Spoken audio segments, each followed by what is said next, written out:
Bouyei malamu na Sarah, application ya Afriland First Bank et sali na téléphone. Salela misolo na yo na tango nyonso lingi. Na Sarah Banking, ezande bank na chombo na yo. Tinda mbongo na yo na bokengeli nyonso ata ofandi na ndako. Consultez solde na yo, landela ba crédit na yo, sala ba virement bancaire, senga cheke na yo, tope tuna motuna pona kokoso ya lolenge nyonso. Elongo na Sarah Money, biso nyonso tokoti masolo ya bank na chombo na pete nyonso. Afriland First Bank a komiseli biso li benga na ye na téléphone. Ata oza na compte bancaire te, salela mbongo na yo na téléphone na yo na kimia nyonso. Na lisungi ya Sarah Money, okoki kotinda pe kozwa misolo, kosomba crédit na yo ya communication, kofuta mbongo ya biloko sombi, tembe sili. Kende na lombango ko télécharger application na yo Sarah ya Bank Afriland na Google Play to App Store. Pe kimambango na agence Afriland o ezwami pene sika ofandi po ba activele yo Sarah. Sarah, Bank na biso et longo na biso bipai binso. Afriland First Bank, the pack. Très bien. Mbote na bino balandi nyonso ya bosolo na politique officielle misa ya tongo te mais o ezali ya pokwa pamba te na tongo peut-être ozwaki libaku ya kosala misa te. C'était prévu. Pour présenter l'émission, on a été empêché du fait que bana ya kuluna oyo bakendaki ko violer ba infirmier na hôpital na Kisenso audience foraine na bango ebandaki lelo ngai boko na lingaki nazala sur place pour na ko s'imprégner na situation natala lolenge nini makambo yango ekolekela tozalaki wana uta tongo bato bazalaki ebele awa nazopesa mbote makasi na commandant ya district ya Moamba colonel Freddy oyo azalaki na monaki pe député moko ya Moamba élu honorable Raphaël Kibuka oyo pa azalaki sur place nyonso elegaki malamu bandeko wana basambisi bango dossier silité ba okatela bango mbano nanu ba ebité so bakozwa mobuboni na esambeli ya Kambwana yango nde justifiaki kozanga biso na tongo na émission en direct mais bolandaki quand même pasteur Gili oyo azalaki invité awa na bosolo la politique. Lelo tozo sala dossier spécial na pourquoi pour na maitali rentrée parlementaire où salami lelo dans l'Assemblée nationale et c'est ngeli to réfléchir autour ya likambo o makambo ko sala boy lobby na tongo to sala pe na débat ouvert et puis na pourquoi ndenge na nakaki bino bokozwa enquête spéciale na maitali ba port privé o na kende kotala na boma bokolanda yango TVza radio te nazo senga bino boze l'enquête wana lobby to ya Mbappé président syndicat ya bandeko ya Onatra oyo pe assez confié que par na biso to solaki na pe mingi. Je pense que d'ici la fin de la semaine to kotala soki possibilité ko yambaye ezali TVza radio te 3 personnes ce soir pour réfléchir autour de la politique. Rentrée parlementaire et Salami Lelo. Je vais d'abord vous présenter les invités avant peut-être de prendre l'information du jour. Alors on va prendre Chibin, Jean-Serge. Bonjour. Bonjour, bonsoir, on a un abisso Mokil Mobimba. Topesi ba Congolais mbote. Très bien.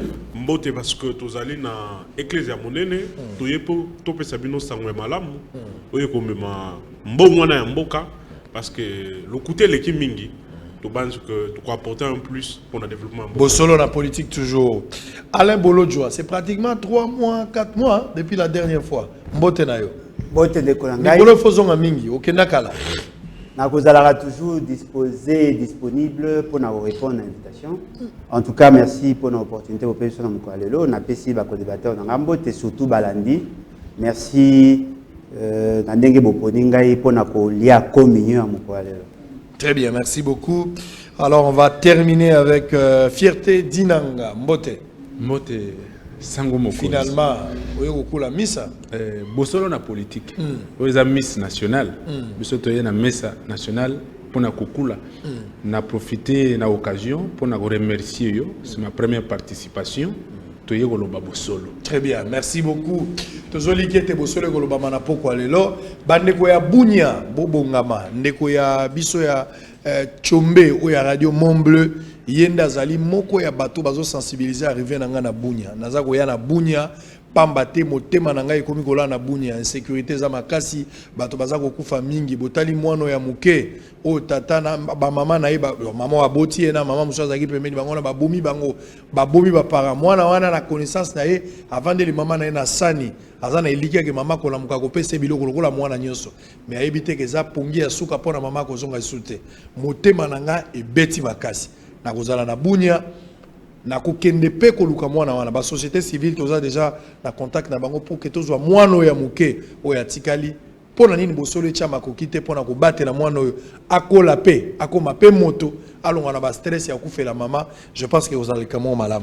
Je vais d'abord lire l'information du jour pour Boza Ebele. RDC, Janine Mabunda reçue par le président Tshisekedi ce mardi avant l'ouverture de la session de septembre. Absent depuis les débuts, Joseph Kabila, présent à la rentrée parlementaire de septembre. Rentrée parlementaire, Joseph Kabila ovationné par ses collègues sénateurs. La République démocratique du Congo, retrouvaille Kabila Bahati depuis la bouillie de 2019. RDC toujours, Ntambwe Mwamba propose la création d'un compte spécial dédié aux élections de 2002. RDC, poursuite contre Eteni, loi Minaku Sakata, motion contre VPM Kankonde, investiture de juge constitutionnel et de Patricia Nseya. Voici les enjeux de la session parlementaire de septembre. On va prendre pour Noël Tchani la participation des Kabyles à la plénière du Sénat le rend définitivement inéligible. Arrestation des patients Saïba. Les agents et cadres de l'OGFREM observent un mouvement de grève. Avant-dernière information, SCPT, le travailleur, attendent la fermeture de tous les ports clandestins et illégaux dans l'immédiat. On termine l'affaire viol à Kisenso. Les TGI Kinshasa Matete ordonnent la disjonction des poursuites contre des de 8 accusés. On a des informations. Il y a l'élo na pourquoi. Alors, l'élo classe et zongi. Bana o bayaka déjà bakamu était pour mesana na bango ya. Mais moi na o ya esika nde azoka mo c'est na izalaka boye. Bino bola takaboye tout ça. Joseph Kabila a l'élo. L'élo Joseph Kabila a l'élo azokotala ba collègue ne ba sénateur. Izalaka nde boye. Wapi bijou goya donc bakutani nde l'élo. Coup de chapeau à Joseph Kabila pour la sens il y a patriotisme. Babengango humilité. Peut-être que Joseph Akoya jamais siégé, mais finalement il est venu et ça il faut encourager ça. Namoni épée à Lati et Lamba Kelasi. A Tchepe Bandon à sénateur. Je pense que na histoire et Koti Mbala Liboso président ya Kala na bomoy a commis pe sénateur à vie. Oyo wana bana na biso to tang sa bango na classe. Ba question là na examen de teko zangate qui fut le premier président de la République démocratique du Congo vivant à l'ata bando ya sénateur pe à Sija. Bokanga pe date le 15 septembre bon examen d'état bazangate. Alors on va prendre Chibin. Comment vous avez jugé d'abord la présence de Joseph Kabila Lelo na plénière au Sénat pour la première fois à zo siéger. Joseph Kabila il fallait s'attendre à ça un jour. Joseph Kabila pouvait carrément arriver, ou bien Zalaki stratégique, Kabila attendait, ou bien derrière l'arrivée de Kabila, il y a un autre message codé au Bissotoko Ebate. Comment vous avez à juger d'abord l'arrivée de Kabila, sa participation aujourd'hui, la reprise, il y a ma plénière au Sénat. Merci beaucoup Sango. Je crois que... Les autres vendent le dossier, il y a parlementaire. Donc rentrez par. Bimba, comment Bimba Zali Sengo Bazali Sengo parce que au moni koya tobo yei ya tata mokonzi kala Joseph Kabila et c'est ici ba congolais na ba congolaise mingi pe ba collègue na ba sénateur na ba député parce que Kabila est un homme de parole. Quand il promet, il réalise. Alors baka ako se représenter, il n'a pas besoin d'un troisième mandat. Quel que soit ba pression yaki, ba cadeau be yaki, ba multinational babisa qui est ceux qui ont promulgué tes code minier. Tokoti kayo continue na bokonzi. Kabila biso bango te. Nazali na besoin ya bokonzi, ya misa touté. Ba ebisi te. Pesa biso to bebisa. Parc ya Virunga, poto zo pétrole. To tike le troisième mandat Kabila lobi te. Ezali réserve nationale stratégique ya mboka pour na faune et flore, pour na mokili na kotika parce que mission nanga ezalaki yako kotisa Congo na dimension mufusu. Dimension yango ezali nini? Démocratie et comme notion moko palpable et réalisable. Parce que ba notion na ba théorie de démocratie biso pour biso ba Congolais zaika biloko to tanga na mibeko et puis tozo mona na mboka ba paya. Mais faisabilité nango ezalaki te. Kabila a promis, il a réalisé. Tant qu'on a ici mandat, a émis ça comme collègue na eto, président de l'Union africaine. Je suis venu vous dire un au revoir, pas un adieu.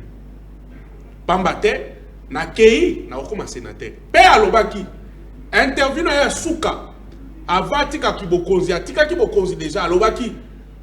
Na kozali sénateur à vie, statut na ba pesingai, mobeko lukonzi pesingai, na kozonga, na kokende na Sénat pour siéger, ba tuna ki ngobaki le temps viendra. Et le temps, le moment propulse yango aye. Mais azangi matière rebelle hein.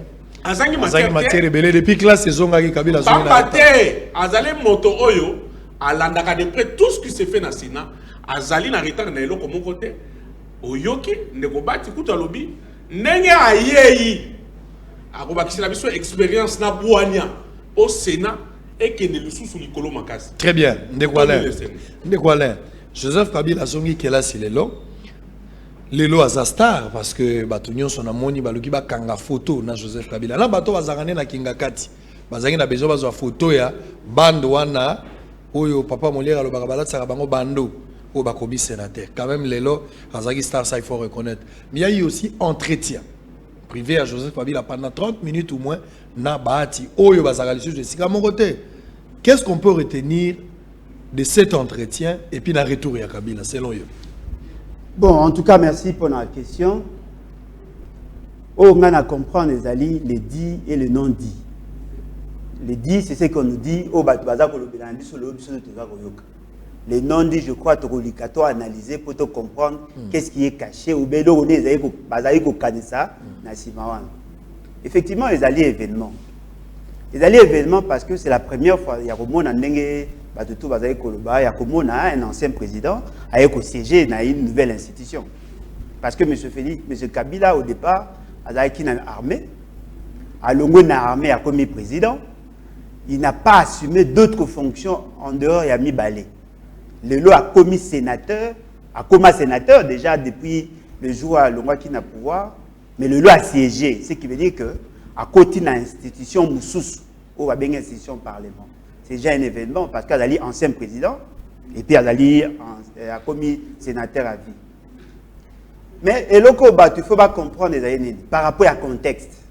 Pourquoi avoir choisi session ou Azali session ordinaire il y a septembre, essentiellement budgétaire. Ce que Talib a fait politique, beaucoup remarqué que M. Félix, M. Kabila vient de lancer un message, pas au peuple congolais, mais au Namuto a partenaire.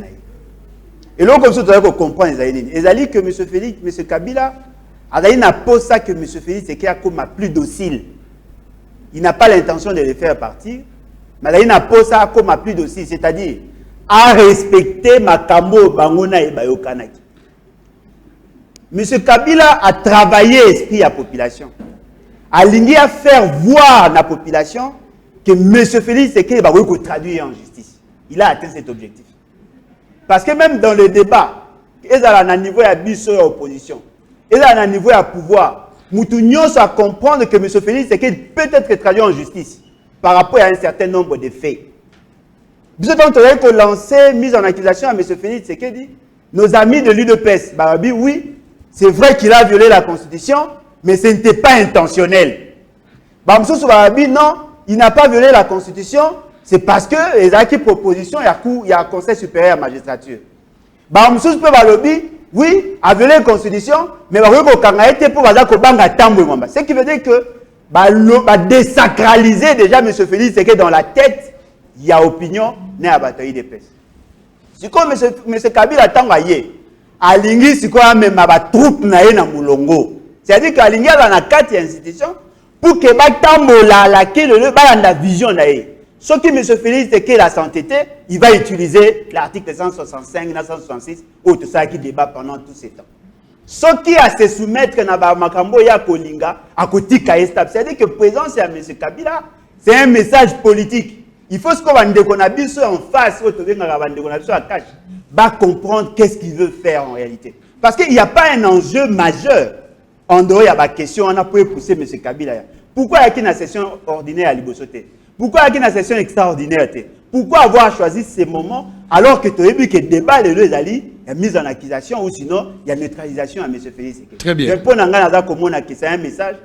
Il suffit seulement à Bandego Nabiso va fungula miso pour voir. Ndeko dinanga, est-ce que vous partagez avis au Ndeko Chibé à l'obito, Ndeko à l'obito, ça, le lenge monsieur Romona, Joseph Kabila, session ordinaire, mais purement budgétaire qui n'a rien à voir avec ma contour politique. Au ESO, et s'est passé actuellement, Babilo Rabalua Mina Kusakata, Ozonga Bo Makambo Eteni Longondo, Ozonga Makambo Kankonde, Makambo Zamo Ebele Rosar Malonda Kobo Sanate, et ça va dossier Tikalaki pendant. Donc, tu es un retour, ça peut bouger. Mais, session où est purement budgétaire, au-delà, il y a Bakanda, au-delà, il y a Kokana, il n'y a pas lieu à Rosa l'amalgame.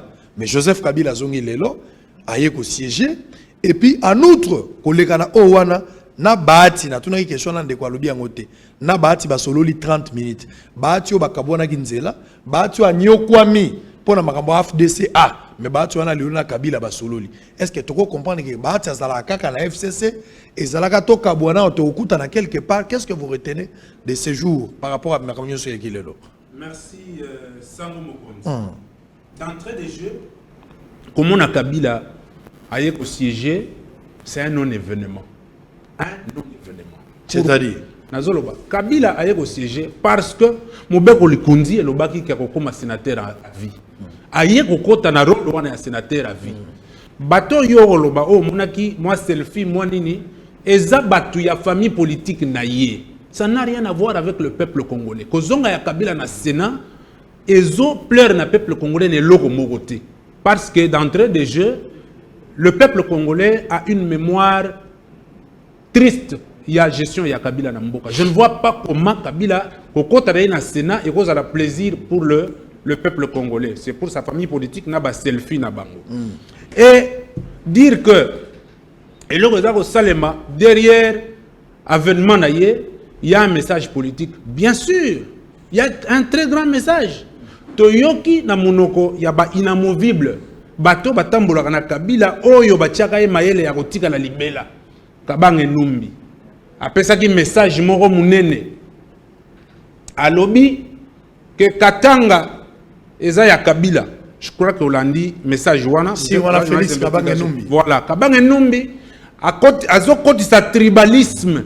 Oyo biso tozo bundela. Tant bengai s'il vous plaît. Tant bengai selon yé.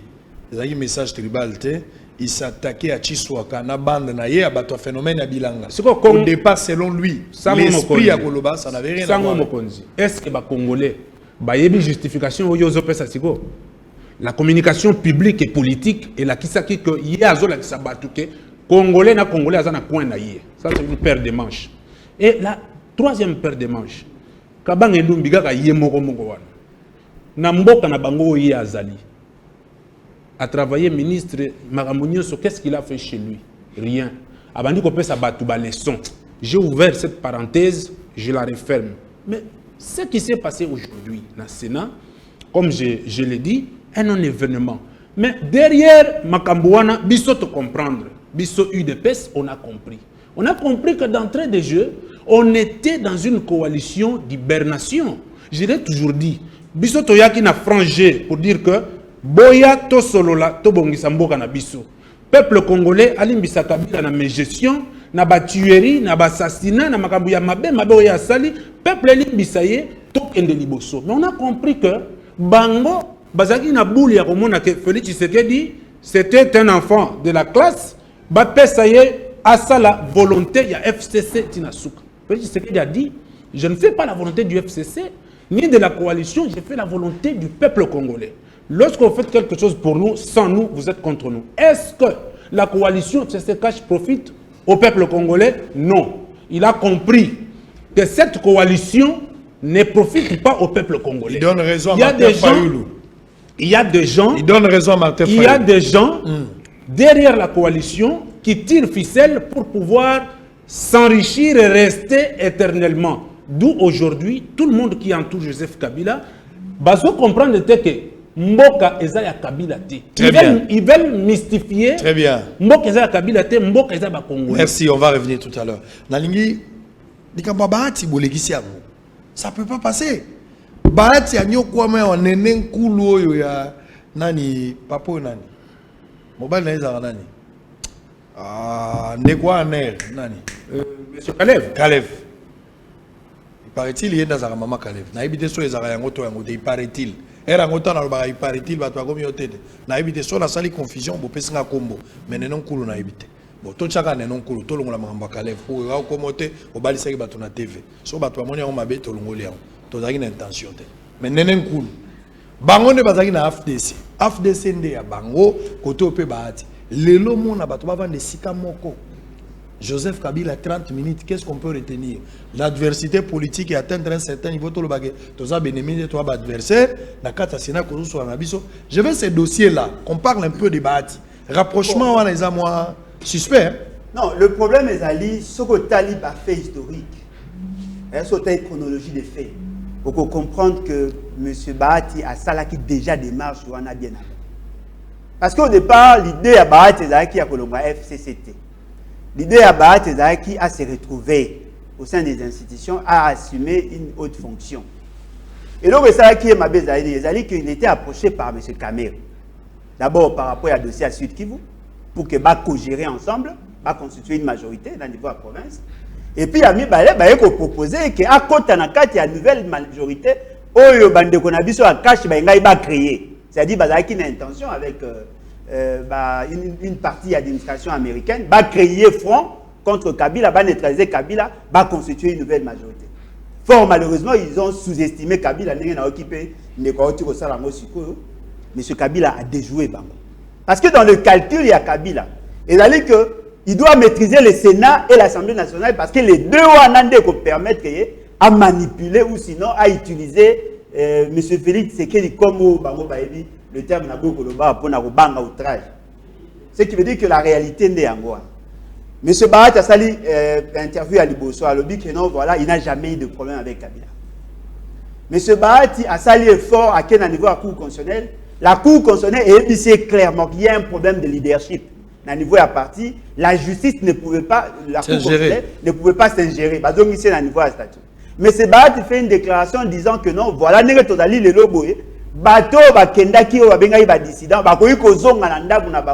n'y aura pas de problème. Ce qui veut dire qu'il a préparé Kiamo. Dans le bas qui a une intervention à Liboso, M. Kabila a posé ça l'appel de troupes.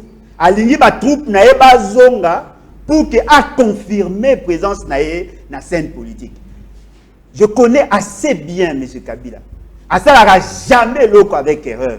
Très souvent, tu vas sous-estimer, il y a un combattre Mabé. Mais ce Kabila a une cellule, il y a réflexion à tous les niveaux. Même sans accoutrement, même coiffure, ils ont réfléchi, c'est un message. Très bien. Il y a un le ballon, M. Félix Tshisekedi n'aura pas assez d'espace de manœuvre. Ce qui a sali est fort, il y a qu'à mettre en place des structures de réflexion. Pas de réflexion du genre, il y a militant, non. Il faut un laboratoire. Il va se rendre bas laboratoire. Très bien. Il va se rendre compte qu'il n'a été que moi na boy kolobango. Donc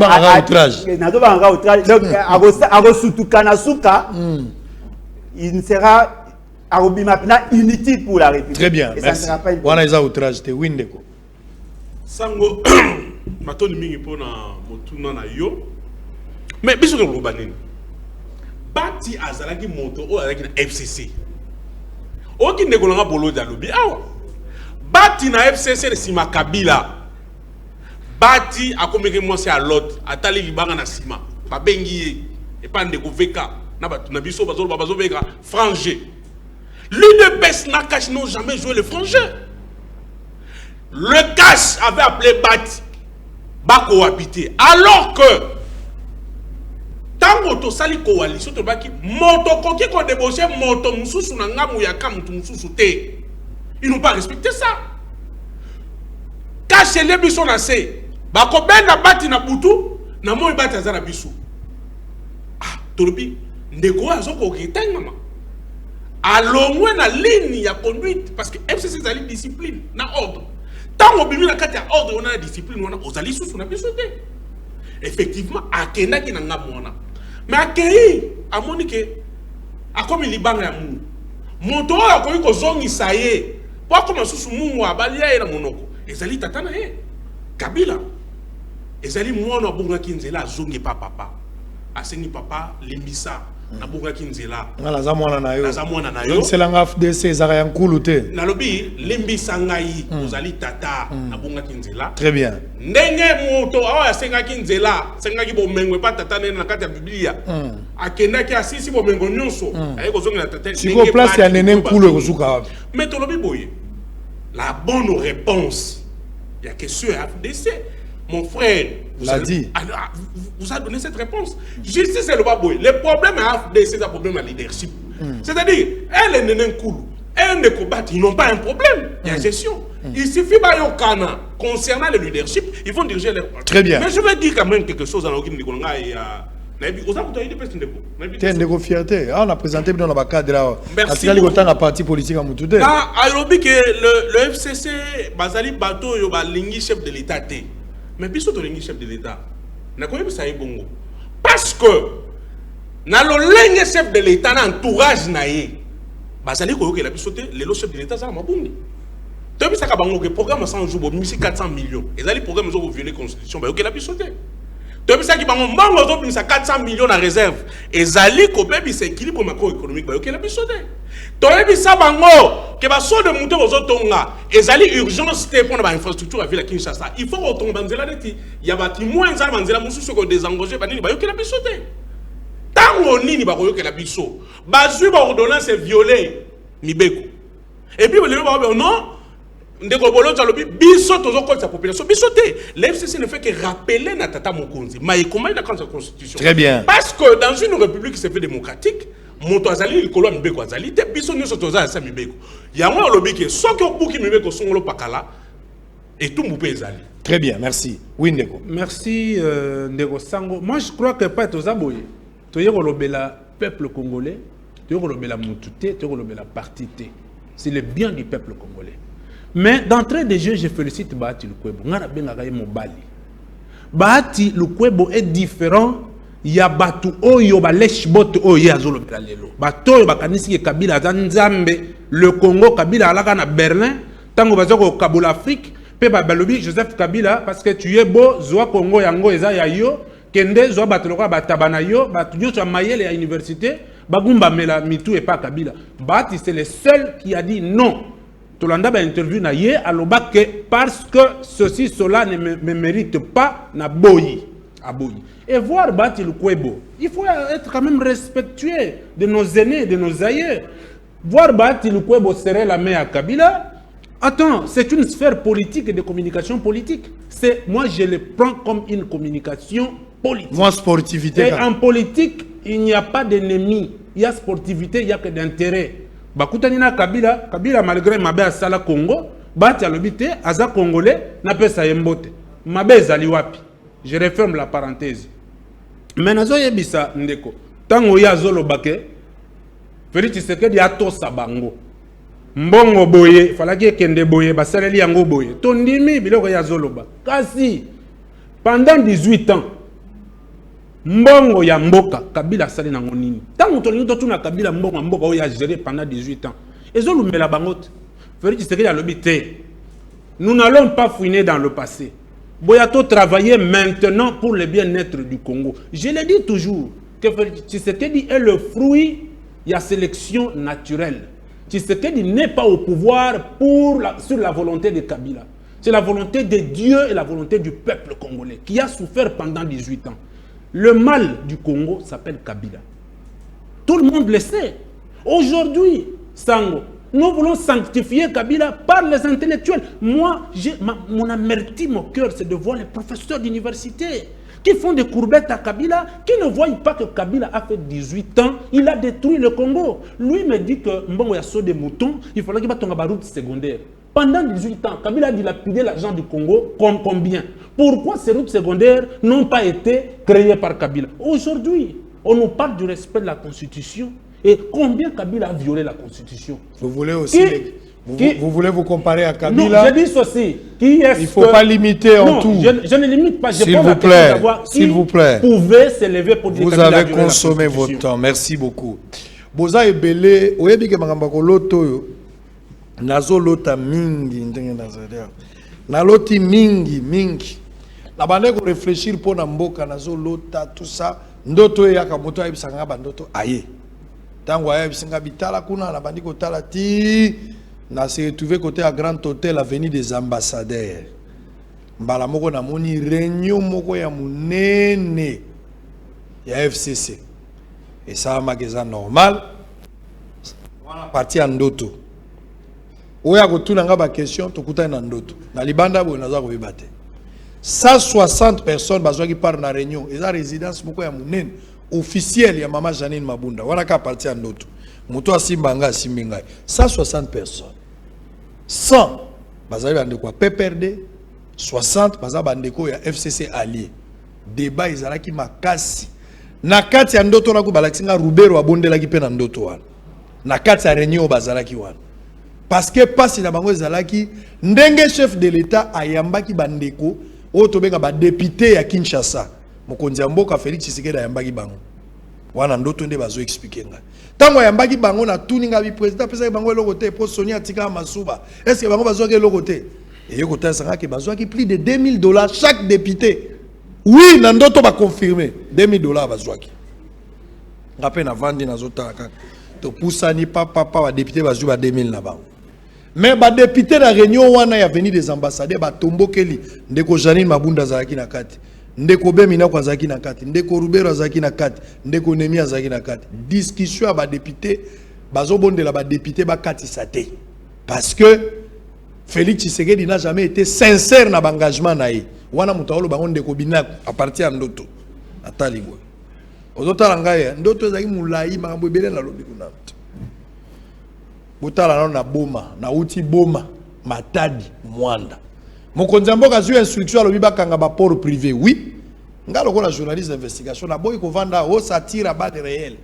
journaliste au vandi na chango masasi zobeta na poma te tozo koma satire tu ne sais pas arriver sur place yo zaka na métier to sala 25 ans na métier qu'est-ce que tu as mené depuis que tu as fait 25 on va aller de l'autre côté on va sur port ya boma j'y étais bota la paix problématique maina courant na selemba ozate Félix Tshisekedi na 2023 papa discours écolégate Okoya wana onoka quand il y a eu corona quand nous films quand nous montons et kozalate Félix de 2023 quand il n'y a pas l'eau il n'y a pas l'électricité il n'y a pas social au rendre compte yomoko en tant que président de la République les riches ont leur passé les pauvres ont leur avenir en image et puis on se retrouve après.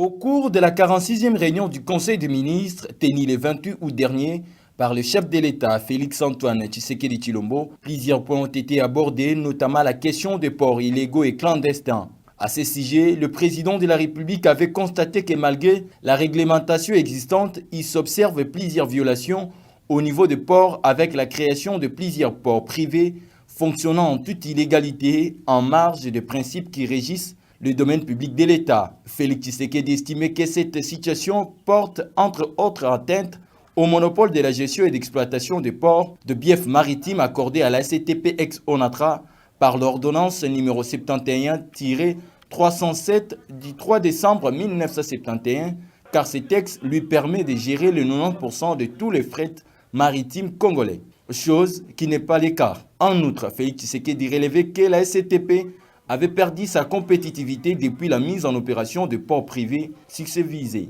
Voulant en savoir plus, le journaliste d'investigation Israël Mutombo a décidé de se rendre lui-même au Congo central pour s'enquérir de tous les méandres qui entourent ces dossiers de ports privés, clandestins et illégaux. Arrivé dans la ville de Boma, le constat est décevant dans la mesure où plusieurs individus ont des bateaux modernes et des ports privés, alors que ceux de l'État congolais sont en faillite pour certains et dans un état vétuste depuis plusieurs années déjà, pourtant tant d'autres. À titre illustratif, le cas de RM Express L'Homme, un bateau moderne qui était venu depuis janvier de l'année en cours comme état épave pour qu'à la fin qu'il soit dédouané en faible prix. Hélas, les propriétaires de ces bateaux ébités par la ténacité du DG de la DGDA, bloqués, les propriétaires a lancé les démarches pour chercher comment régulariser la situation. Pire encore, c'est le cas du port privé de Kuntwala où les services de l'État ne sont pas les bienvenus et leurs marchandises sortent et entrent au pays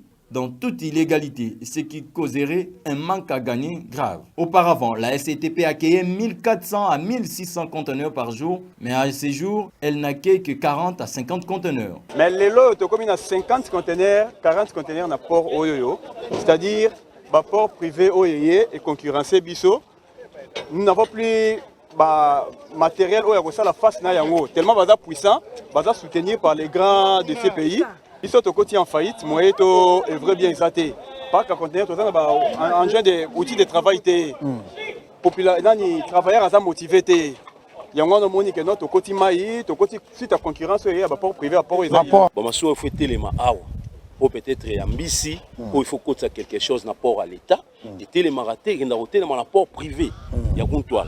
De place on a une mettre en difficulté recettes. Moi écoute, ils attent agent, moi pas foutre ma bien, ils attent. Les agents de la SCTP salissent cette décision du chef de l'État et sollicitent l'appui du gouvernement congolais pour qu'ils soient en mesure de bien faire leur travail. Ils peuvent bien, que ça la moussala bien, ça va motiver, si on attrape. En outre, ces agents de la SCTP dénoncent les lobbying de certains Congolais depuis le Cameroun qui exhortent les bateaux en destination de la RDC de ne pas accoster au port de l'ex-Onatra. Dans la même société, il y a na Cameroun, qui a négocié le lobbying à partir de Kuna, il y a des marchandises et na Congo. Bazo diligenté binobo kende nango na port ina bango ya MGT. Et comme un port à Bomate, comme un port à Matadité, port à l'État et qu'il y a un port privé. Les autorités compétentes sont appelées à veiller sur l'applicabilité de la décision du chef de l'État pour permettre ainsi à cette entreprise publique de redorer son blason terni. Très bien, merci beaucoup. Alors, on va récupérer Bolodjoa. Très bien, on est en direct. Hein? Pas de panique à la maison. Ndoto Ezamoulaï, Nasilisi Angote, Metan Moussoussou. Na robeta lisolo ndoto lobipo na zwaki za première partie mais ndoto za tina sixième partie bokoye baba député lokola bazwaki bambongo na za même na bakomba ba député bazaki na kati wa mais tokota na ndoto soki moto atinda ngala ibisinga biloba na koloba le président ya Sénat Ntambwe Mwamba topesi epe mbote place azali alobi il faut créer un compte spécial kobanda ko bomba misolo lelo pamba te na 2023 élection et qu'on commence à moi problème. Pambate, n'engé ba on a Félix Tshisekedi, on a parti en doto. Ba on a que Félix Tshisekedi a honoré l'engagement té. Aza sincère vis-à-vis na bangote. Na ndoto wana obemina kunda bande ko expliquer. Mais tout tika na dossier ndenge na tuni motuna. Je vais comprendre le président du Sénat azo bangate que ce qui est commis en 2023, Félix Tshisekedi a même une logique et article 70 interprété selon la Cour constitutionnelle à l'époque. Le président reste en fonction jusqu'à l'installation effective du nouveau président. Est-ce qu'il est important aujourd'hui? Token de la caisse spéciale pour la maponomie lelo. Or, ce qui est commis en 2023, même Mindele Bakope Sabiso Bongo organisé l'élection au Kabila Boyara en 2018. Lecture nayo. 4 minutes, Bobim Sabilo, ko débé combien lengi. De Kolangai, et loko ezali que déjà au départ, il a rappelé, nous allions en face à une dichotomie. Les lobbies va constater que nous avons un chef de l'État et nous avons un président de la République. Conflit ou anaï s'est créé, il a été dû par le fait que les élections ont été mal organisées. Nous tenions sur les élections qui ont été mal organisées. Baza ko préparer, ba organiser des mauvaises élections. Ceux qui battent à FCC va éviter, ceux qui battent à Cash va éviter. Autant le comportement M. Kabila et M. Félix, vous allez vous rendre compte. Il y aura élection, mais vous en avez élection, ils allaient bâcler. Souci na bango, ils allaient dio ba créer va se pérenniser dans le temps. C'est ça la stratégie. Bah on dit c'est peuple il y aura pas élection, il y aura élection. Est-ce que vous savez que dans le contrat chinois, nous avons près de 2 milliards de poussière au Bachelier?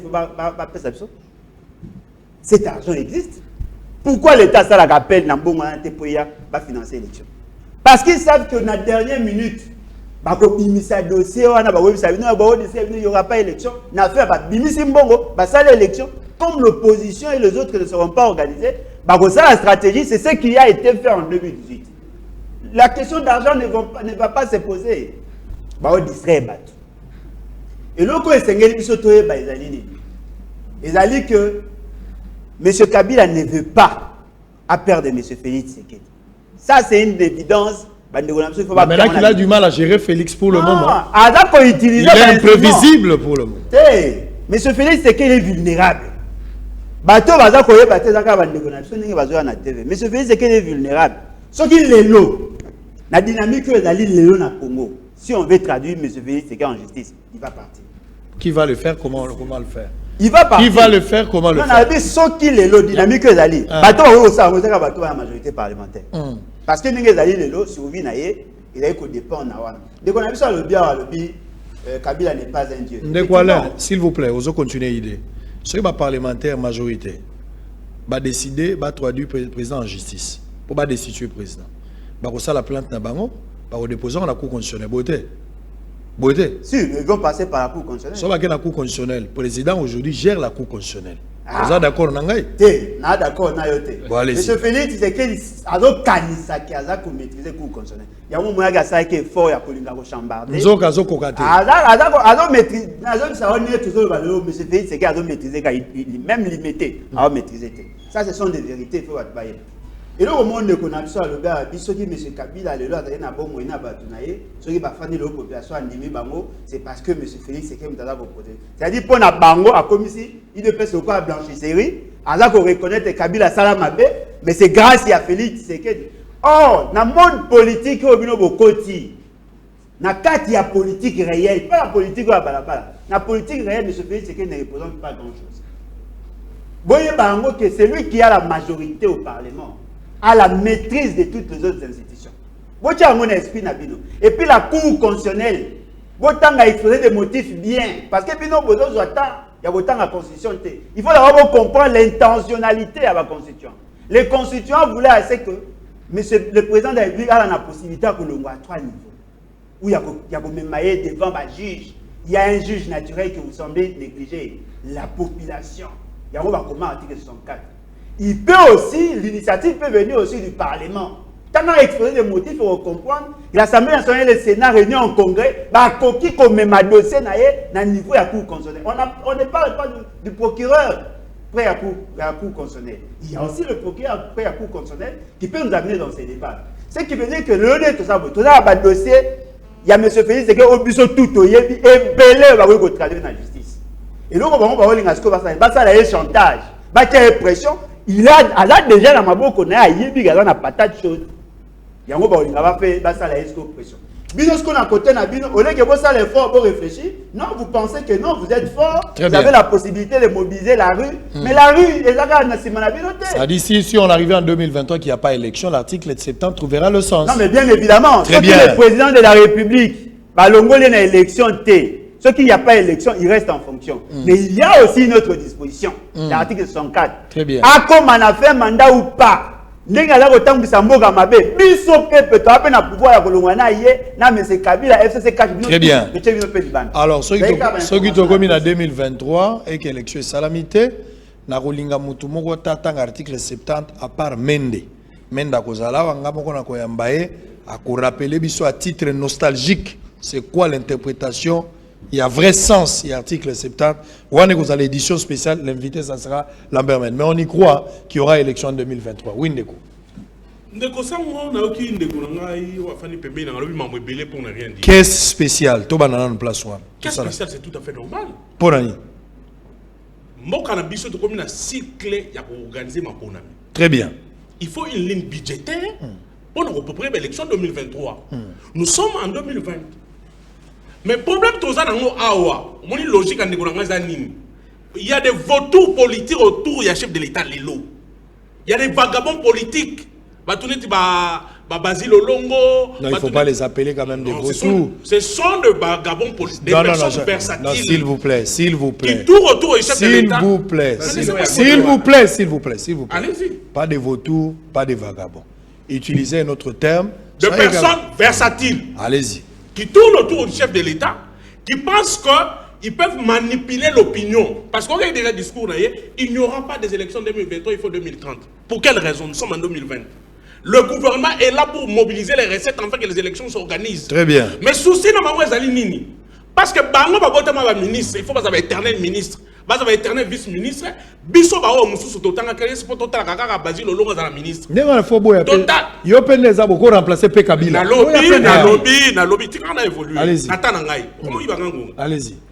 Tout le monde va Roger Lumbala bazongo ba ministre. Souci dans bango ba qui pas premier Félix Yamwana. Mais nous leur disons il faut faire attention. Mboka est dans la constitution. Il faut prévoir une ligne budgétaire. Le président Sénat n'a fait que rappeler. Ils allaient le sous-monter. Deuxièmement, nous qui ne connaissons pas le but, on a 17 ans, tout ça. Nous avons fait quelques mois d'âme. Kabila a tenu musée national, au bin comme si il a fait les lots. Ils ont valorisé la culture africaine à art. Bin comme il y a un balle, comme le sont à $6 000. Ça c'est Kabila. Kabila a tenu le bin pas loigné.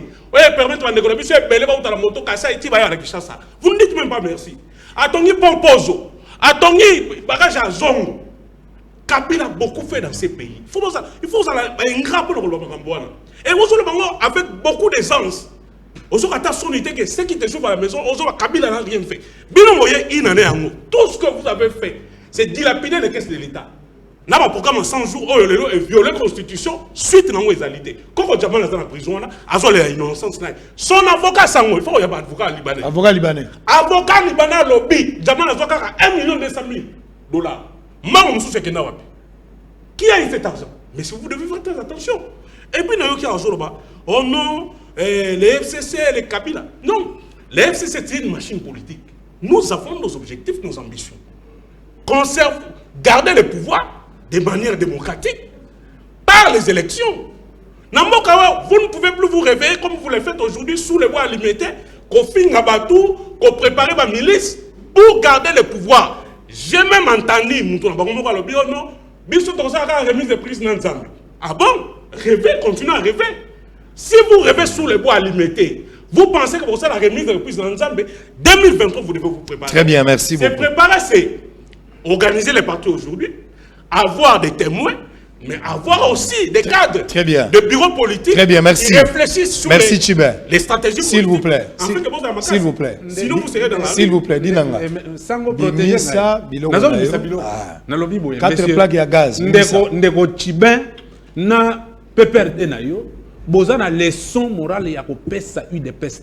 Un peu de respect. L'UDPS s'est battu pendant plus de 32 ans. Mobutu a fui l'UDPS. Aujourd'hui, vous êtes sous la route de la fuite. Vous fouillez l'UDPS. Faites très attention. S'il vous plaît. Très très attention. Allez-y. Un peu de respect.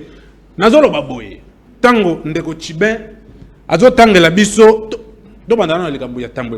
Lorsqu'on a peur du mal, on ressent le mal de la peur, dit-on. Tambwe Mwamba, ce qu'il fait, c'est quoi? Soki Mouyibi asimbisi mutumala mbongo. Akokanisa ke muto yo akozongi selanga ya ngote. Na lenga na inventé biloko. Oye bakomi ko inventé. Lelo Félix Tshisekedi azola kisabango une autre manière de gérer. Peuple congolais, il faut comprendre que na PPRD, na la Mouka, bazana kati ya koya na communication moko boye pona ko pesa opinion que Félix Azo sale lokoté, Félix Azo sale lokoté, bazo bosana que PPRD, FCC, na Kabila, bangonde banguna ya peuple congolais. Parce que action, il y a s'il vous plaît, s'il vous plaît. Il est libre de donner son point de vue. S'il vous plaît, s'il vous plaît, s'il vous plaît. Tant qu'il y a zolo bake Kabila tongi pon loange. Bopesa biso Chebeya. Bopesa biso Armatungulu. Ça c'est une paire de manches. S'il vous plaît. S'il vous plaît, Tchibin. Te fâche pas, s'il te plaît. C'est régime Nabino. Lelo. Bopesa biso et l'autre bino pesi peuple congolais ya kolia pendant 18 ans ti lelo. On peut en parler, il y a beaucoup de choses qu'il faut dire. Mais awa peuple faut landa et yeba que Félix Tshisekedi a une autre manière de diriger, responsabiliser le peuple congolais. L'article 63 de la Constitution. Tshisekedi yemo le discours à l'obaginine. Ce qui est à se comporter mabé, peuple azakana pouvoir les sanctionner. Les lots, bande on a besoin de comprendre que ils sont aux abois. Dans le sens où le coup la base a principe il y a une inamovibilité. Balèche boto ya lobby, c'est le PPRD. Ndewazo lobake o bazilo longo. Est-ce la salioning? Bundisa na nemi waza inamovible. Bundisa Lambert Mende. Bundisa bakoko nyonso wana oyo ba brebi galeuse wana balobaki o bazola bazosala mulongo na kingakati. Bundisa bango bazil n'a rien fait. Ba ministre oya libela o bazotikala. Bango wana Mais ici, nous voulons dire ceci, Sango, peuple congolais, Wazolanda Bisso, ayebi que qui a détruit ce pays, c'est Joseph Kabila. L'éducation des enfants dans ce pays, c'est Joseph Kabila. Le social, Kabila est la maladie du Congo. Ok? Et que le mot Nebatu Oyo, il est jeune, moi je m'en plains. Il est jeune. Il faut avoir un discours, il y a reconstruction. C'est un choix. C'est un choix. S'il vous plaît, c'est un choix. Le peuple a que la maladie du Congo est abattue. Très bien, merci. Joseph Kabila. Merci beaucoup. On va souffler un peu avant d'appeler sa dernière proposition pour Yassoukande Village de Gozala. La suite en d'autres, na monagi. La suite en d'autres, on a 55e minute à partir en d'autres. On a na monagi ba député. Au bakene comme la chef de l'État, au yanga bo FCC bazolo balobi na réunion na ba place ba vandagi réunion bandagi 16h hein? Et c'est là 21h. Na kata réunion wana c'est là 21h. Oui, c'est 21h. Oui, na moni eloko ngo ezongi sur 21h. Alors la kati wana bazakolo babi bango balingi Félix po wana bande ko FCC ba député. Je précise à partir d'autres. Babi va s'appeler la Félix po basali 1 heure du temps na Félix président de la République bazo tourner mituna ye pas zoloba basala pena moi débat ba critiquer pas pesi ba raison na ye par rapport à ndenga zola ki ba décision mususu. Contrairement selon bango na esprit ya ndoto. Awa bazako exploiter bango. Na kati ya ndoto wana pe ba lobby ke ba député FCC à part salaire bazwaka pe perdre ba baxela bango $1,500. Wana pe à partir ya ndoto na monakiam. Nazalo ba dossier moko ya conflit parcellaire. Eza pe kutu conflité. Palingi baboto la mwana mwasi moko congolaise ndaku Kadija. Eza na veni 3Z numéro 8. Congolaise azana lopango na ya munene mikanda nyonso ezali azwa yango na héritage ya tata makambo nyonso eza normal dossier ezate. Mais un groupe de malfaiteurs balobi te lopango wana ezaka lopango ya ambassade ya Nigeria. Ba tuer mikanda ba changer ba kombo ba ke na justice ba poli e bandeli tisuka na kati ya dossier wana ba zangi ata lulenge ya kolakisa ke ambassade ya Nigeria abandaka ko vivre na kati ya lopango wana siko na minute ba changer ba communauté l'état congolais kabila ka ambassade ya Nigeria nzoka l'état congolais atikala pe kozana lopango wana te bakabangelo koza yo eloko za ya l'état congolais te ndenge nia okabela ngo ambassade ya Nigeria l'état congolais akoki kokabate ambassade ya Nigeria atikala ko vivre place wana te lopango ya bato mibi bakomi koleka na télévision partout pour na kolobaki lopango wana eza ya bango. Messieurs na kolandela bino pour vous détruire botika ba congolais na ba congolaises bavanda kimia. Est-ce que congolais cause à l'appel le na lopango na te yoko kene na Nigeria okende ko monter ko pobote la Nigeria lopango ko salango to na liba ndenga bosali na kimpwanza bobotoli kimpwanza bobimba bino ba Nigeria bino ba libanais tozo sala émission na ville soto si émission tozongi cité to tikeli bino ville botikali ko na lopango na bino lobi to ko ya kokuta bino ota dans likambo conférence de presse c'est ça là qui ba avocat ba expliquer likambo suivez quand même une image tozonga po tozo dernier point pour terminer parce que ngongese kei président Mabunda a estimé que la proposition de la loi est examinée pendant la session. Ok, session est budgétaire.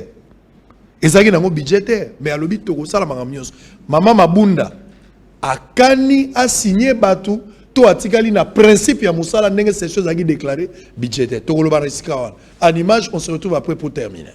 Au cours d'une conférence de presse tenue ce lundi 14 septembre à Kinshasa par Maître Dioka, avocat conseil de Bakanga Kadija, à propos d'une parcelle située sur l'avenue Roi-Baudouin 38/40 dans la commune de La Gombe, qui est au centre d'un conflit entre la propriétaire de la dite parcelle, Bakanga Kadija, et un groupe d'individus se proclamant membres du corps diplomatique de l'ambassade du Nigeria en RDC, qui selon cet avocat conseil, il les occupait illégalement. En outre, Maître Dioka relève que ces expatriés affirment que cette parcelle leur a été offerte par la République démocratique du Congo pour implanter leur ambassade, à en croire, alors que la RDC n'est pas la propriétaire de la dite parcelle, et c'est depuis le mois d'août 2019 que la justice avait remis Bakanga Kadija, qui est sa cliente, dans ses droits, et demande que ces personnes qui disent être propriétaires de la dite parcelle d'arrêter de ternir l'image de sa cliente via le média, en lieu place de faire recours aux instances judiciaires habilitées.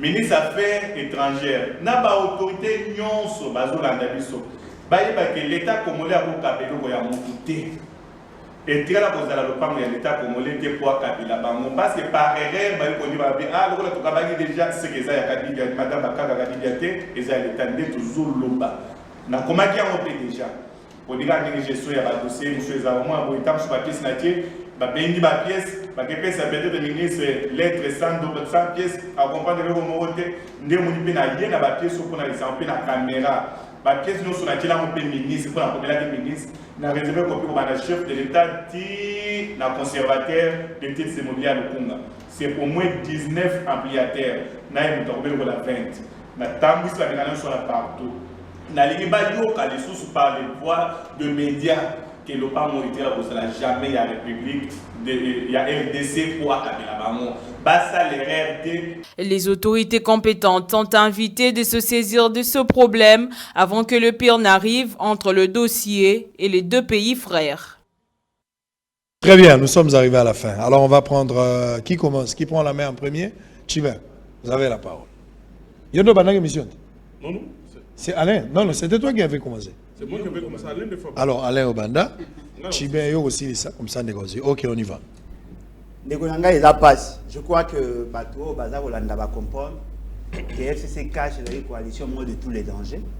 Là, il y a Bateau, Bazar, au Kansaba, un certificat d'enregistrement en Bogo. Bazar, au Sala, au Bambalingi, Bazar, au Kansaba, PPT. Négocier Bisso à l'objet, qui est, n'a Félix, c'est que Bazar, au Bunda pour l'intérêt à peuple. Quand le peuple a se décidé qu'il Kabila Kende, Baba il va soutenir un candidat commun. Mais M. Félix est insupportable quitter. A préféré que Kende na Kabila. Lelo, bozong ici peuple dans le même débat, il y a Kolinga qui s'est débarrassé na Kabila. Mais Kabila était déjà parti. Ceux qui vont dire ma forfaiture électorale, ceux qui M. Félix c'est qu'il dit maraté pour la kabilocratiquement élu. Le tolo va M. Félix c'est que M. Kabila a hors frontière nabiso. Mais bien vous permettre à zone avec force. Vous voyez les présidents, vous tapis rouge. Mais aujourd'hui, nous sentons que vous ne maîtrisez rien. Tout le monde a débat dans le peuple a un cas frustré. Bino boaba jouisseur, vous continuez. Pendant que nous parlons, il y a un dossier à Sokimo, il y a un dossier à Miba, il y a aussi un autre dossier à Jekamine. Pendant le règne, il y a Félix Tshisekedi. Vous avez dit qu'on bradait, qu'on bradait les ressources à pays. On estime les ressources on a 10 milliards, mais bien vous payez on a 20 milliards, 20 millions de fois, 20 millions de dollars. Ce qui veut dire que la gestion à ma paix, elle va continuer. Pendant que le peuple a collé là. Alors qui n'a pas ça, M. Félix, c'est que allons nata massamu, allons nité. Le ventre d'abord, nous voyons comment le nouveau riche va se créer. La population ne s'est pas retrouvée. Taïa mapa, et là okita, puis ya wende là komata, vous avez un peuple on a sungabi nous se débarrasser dans Kabila. Non, vous avez choisi Kabila. Vous voyez que c'est un bon partenaire, vous continuez à yango. Biso to c'est un peuple congolais. Le col ambo réseau tambola mabé, bazu beaucoup na ndenge ya mabé. Article 64, biso te mutokoma. To sala nyonso biso ba congolais to sangisa makasi. To zo monsieur Félix c'est que FCC cache bango tout to tcha bango libanda. To ko tinda pe na retraite anticipée, c'est possible et c'est constitutionnel. Très bien, merci beaucoup. Oui, ndeko fierté. Soki peuple o ndewazolo otunaki mutuna ya malamu ya Janine Mabunda mais il nous embrouille. Soki peuple o ya zolo bezande Fayulu. Moi je lui dis que moi j'étais plus proche de Fayulu na yembi que avant ba que pas il va retirer signature et Salema. Muto trahissa eza Fayulu. Tozalaka na salle na Faden House mamna zolo bazolanda. Et l'Obama que tango ko kende kuna candidat commun ozala Félix Tshisekedi. Tango ba kenda kuna tomona ba retira ba signature. Balinga nini? Yo trahir ba pakolo mafuta. Pour le bien-être du Congo, Toboyaki Makile Tanga, voilà ce qui est arrivé. Mais, les Kambouya Malonga, Ezali, il y a Janine Mabunda. Ndeko na ngai, ngana lobaka ngo mikolo nyonso. Misala mabe, il y a Joseph Kabila, il y a ko détruire le Congo, ezalaka transférer à Janine Mabunda. Parce que yebi que parlement, ndé place ya ba légiférateur, ndé pas mibeko ba blokaka misusu le kaka, mutu misala mabe, il y a Joseph Kabila, comment est Janine Mabunda? Pona nini? Balobi que session wana eza session budgétaire. Donc ndeko ba makambo etali misolo. Ba makambo misusu oyo komi ko bakisa ezo uta wapi. Synonyme na communication ya Kabange Numbi. Alobi que session wana ezaka ka budgétaire teza na ba réalité mususu ebele. Il a tweeté aux journalistes d'investigation, Luka tweet et Yakabang et Numbi, l'objet d'une émission na yo, Otia Yango, pour Bayimbo Kaba comprendre. Nous on dit que les lots peuple congolais, il faut comprendre la réalité moko. Je me répète, Kabila n'était pas à Berlin. Et pas au Kaboul Afrique, il Congo, le rôle d'Andakuna Bango, a gérer Batou. Et j'interpelle l'intellectuel au bazar où la courbette, le roi Ndekonangayo, Namakoloya, FCC, Makoloya Kabila. Il sous-estime. S'il vous plaît. Soyez Bissabango que. Soyez Bissabango que. S'il vous plaît, on a fini. Laissez-moi. Alain. Monsieur Alain Bolodjoa. S'il vous plaît, terminez. Sango, merci pour la protection. On a vu si peuple que Félix Tshisekedi azo Kambambo kaningezo kende peuple yebi ke batumabe za bango mutubaza ko chekro kanjamba. Très bien, merci. Yangwana toko kende tina suka po munguna kende libanda munguna Congo comme les Kabila. Merci, s'il vous plaît. Kabila s'il vous plaît. Chibin, beta coude, place là, coude. Bimisa. Déjà passé dans ma Bimisa coude. Chef de l'État dans la batouza la bango. Ndeko Kapun. Ola ko luka ko chaba tunasi anzete na ndeko Kabuya. Ba finga kama mo livre, ba finga mabunda. Bon organiser ba séance sa formation, ba tozo mateya. Quand on dit une session budgétaire, et nous avons une session où le budget. Le gouvernement peut présenter son budget et adopter un SILI. Les temps restants, on ne peut pas traiter d'autres matières. Ça s'apprend, monsieur, à l'école du parti, ces choses-là. Et ça, on a que sur la plateau de la télévision. Ce sont les questions fondamentales. Il faut y avoir un la plateau de la télévision. C'est une autre que tu fais pour l'UDPS. Deuxièmement, je fais un rappel à chef de l'État. Parce que entourage incompétent, chef de l'État. Comme le chef de l'État n'a fait un mariage à tout moment. Au moment où, na Massissi, na Beni, na Ituri, na Koufa, chef de l'État comme parrain national. Bon, l'autre a pas lobby. Soit qu'il y a pas le chef de l'État, soit qu'il y était, tu as marché. Très bien. Rappelle, il y a sous que Zaline, chef de l'État Lobaki, que avant de sentir chef de l'État, n'a pas chef de l'État, il faut guérir ici dans l'Est. Kabila 18 ans, s'il vous plaît, non, 18 ans, Kabila c'est ça qui ok, c'est là, c'est là. Et puis, Tozoloba, chef de l'État, il a déplacé l'état-major général à la fin d'essai. A Rotina, on a Beni, Naboudem, Tozozela. Très bien, allez. Très bien, merci. Yoka la paix, ça vient de Malobasuka, Zela aussi, ça sou. Bon. Bosola parce que si là déjà moi on a boya koloba pourtant koloba comme ba kati bato bazo comprendre nga mabe na lingi nga makampe ya koloba te na bikaka ndeko nene nkulu na ndeko baati bo se retrouver sikoyo devant un dilemme parce que Joseph Kabila ye wana sololi na ndeko baati na ibite bo suka na ngo wapi bo suka likamba ngo wapi sengeli boyoka na ensemble pote bo bongisa so boyoka nité c'est ko za malamu te Bosolo ya lelo komi na suka lobi toza na dossier spécial na pokwa ezali makambo ya port privé otolobaki et puis na tongo toza na édition spéciale pour na continuer makambo na équipe mususu oyekoya merci na équipe pour travailler merci pour la confiance na fidélité o bozo continuer ko pesa na bosolo na politique na sa guerre et tant na lobi batonso accompagner ngate na lobi te ke nenen kulu aza mwasi ya nani ndeko yo Kalev eza erreur ndenge bato balobaka mais bazamo sina mobilité faut avoir beaucoup de respect nene cool c'est une femme mariée Kalev bazamo si azape mobali abana na bato na bato bana ndenge na bango ko kende ko interpréter makambo nga na lobité ce n'est pas ce que j'ai dit na linga la yokato alobaki abali si bango non c'est pas ce que je dis la question était là l'absus c'est quoi mais dans l'esprit nene cool atika la politique une femme mariée à part ndeko Kalev baza pas na linga ba propos na ngeza interpréter point barre tombola maboko blanc, plus blanc que neige. Blanc, plus blanc que neige. Lavé dans le sang de l'agneau. Je serai plus blanc que la neige. Et kenda ki au Capernaum makutani na bayi kolibaye. Bobike mutu anzala so meme na fete atuna gato kolier nini. Mi Cécile tokuta na lobi baba. Bouyei malamu na Sarah, application ya Afriland First Bank et sali na téléphone.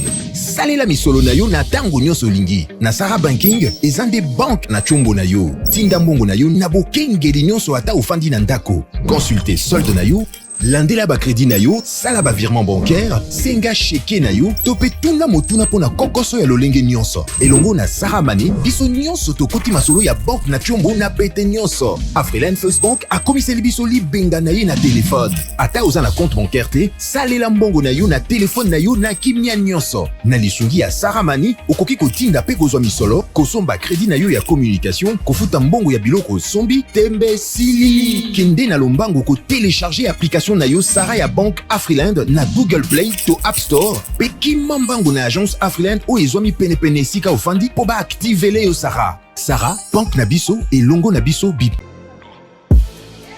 Ben Lubitsch, spécialiste en immigration américaine. A Betty Kelelo qui a bandi déjà pré-enregistrement et à Déveloterie 2022. Papa, maman, Peli Bota Mobimba. Elenge Mwasipe Mobali Oyo Bozali na passeport biométrique na $5 ya Pamba. Na moto, Boya na ba cybercafé Ben Lubitsch, na bon marché en face ya Hotel Phoenix, na galerie Igo Tanzambi, na Lemba Terminis, pe na Apocalypse Vende, Massina sans fil. Mana ya Kinshasa to pesino lisusu mbote. Les alinga de Konabino Ben Lubitsch à Cybercafé Ben. Naye ko informé na bino été KCC a annoncé Déveloterie 2022.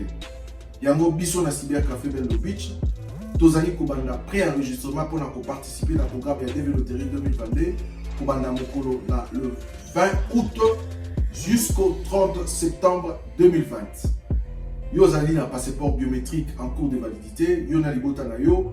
Boya na Kinshasa na ba cyber na biso ezali en face ya Hotel Phoenix na bon marché na galerie Igo Tanzambi na Lemba pe libanda ya Apocalypse 22 na lobi na quantité mais libanda ya Apocalypse 22 yo pe ndeko ya diaspora boyebi ete bandeko ya diaspora 167 au batinda ki ba photo année passée bazalaki ba gagnant cette année yango tozali ko encourager bino bato bozali na diaspora na libanda à l'étranger bo tinde la biso ba photo na bino na ba page biométrique iska photo ezaka na passeport botinda yango na adresse email ou ezali na mopanzi to na numéro ya WhatsApp ou ezali na mopanzi pour na kosunga bino ko participer na Déveloterie 2022 to pesi bino bonne chance pe bandeko bazali na posa ya kofunga bandeko na bango baya na États-Unis tozali wana pona ko zela bino ou benga na ba numéro na biso. Merci beaucoup. Merci. Ben Lubitsch, spécialiste en immigration américaine.